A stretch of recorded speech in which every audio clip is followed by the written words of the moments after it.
Muslims in general are aware of the first four sources of Islamic law, namely the Quran, the Sunnah, consensus of opinion, and analogy. The truth is that these are the four sources that are unanimously accepted within the Sunni schools as binding sources of law. There are other sources that are not unanimously agreed upon by these schools. Some of the schools accept some of the additional sources as binding. Some they may consider as persuasive, while others they may reject outright. Opinion of a companion of the Prophet, peace be upon him, or Qaul as-Sahabi, is one such source that is considered binding by the Hanafi school, while it is considered persuasive by the others.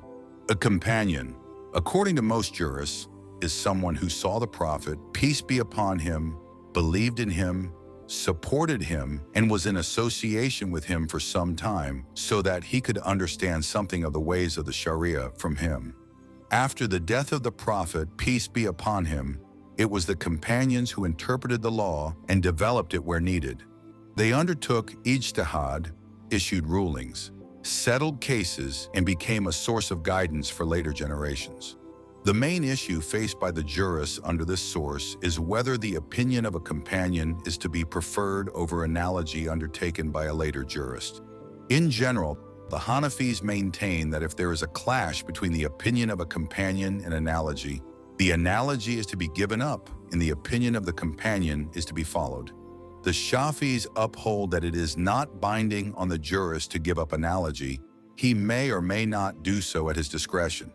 Al-Sarakhsi, the Hanafi jurist, has the following to say: in the opinion of a companion, there is a chance that it is based on a narration of the revelation.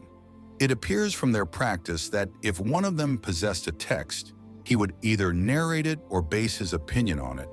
There is no doubt that the opinion in which there is a chance of transmission from the Prophet, peace be upon him, the view of the possessor of the revelation, is to be preferred over mere opinion.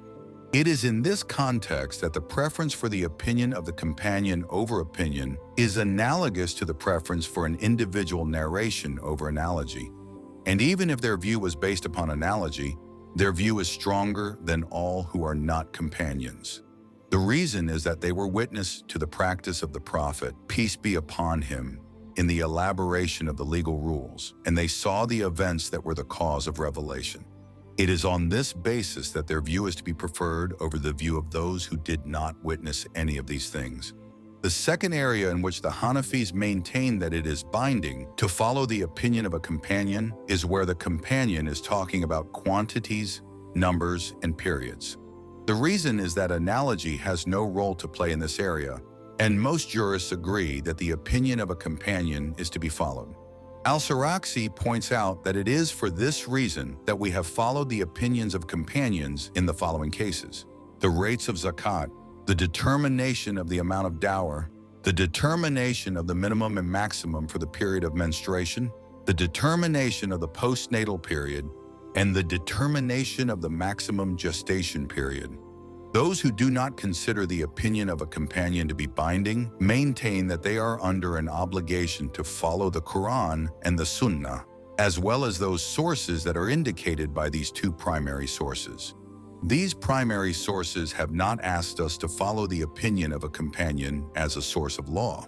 Al-Sarakhsi maintains that there is no dispute that the opinions of the followers of the companions are not binding in the sense that analogy should be given up in their preference.